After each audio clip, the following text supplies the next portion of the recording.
Hello বন্ধুরা, আজকে আমরা তৈরি করছি মগজ ভুনার রেসিপি। প্রথমে আমরা একটা প্লেটের মধ্যে মগজ নিয়েছি, তার মধ্যে আমরা জল দিয়ে দিয়েছি। তারপর একটা প্যানের মধ্যে তেল দিয়ে পেঁয়াজ কুচি ঢেলে দিলাম।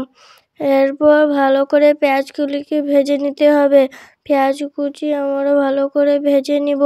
ভেজে নেওয়ার পর এর মধ্যে আমরা দিয়ে দিব তেজপাতা দিয়ে দেওয়ার পর আমরা ভালো করে পেঁয়াজকে লাল করে ভেজে নিব। এরপর এর মধ্যে আমরা দিয়ে দিব মগজ। এরপর আমরা মগজকে ভালো করে পেঁয়াজের সঙ্গে মিশিয়ে নিব।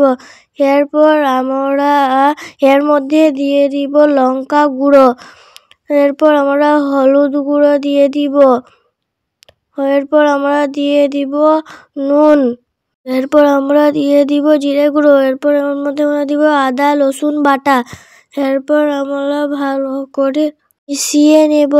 বন্ধুরা, আমার ভিডিও ভালো লেগে থাকলে তোমরা একটা লাইক, কমেন্ট, সাবস্ক্রাইব করবে।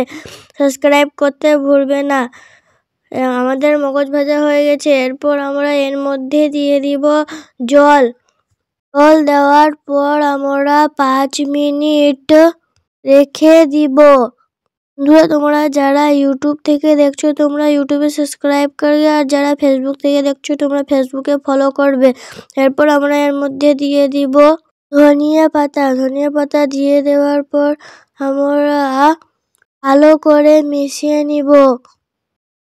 এরপর আমরা দিয়ে দিব এর মধ্যে গরম মশলা দিয়ে দেওয়ার পর ভালো করে 3 থেকে 4 মিনিট মগজকে ভেজে নিব।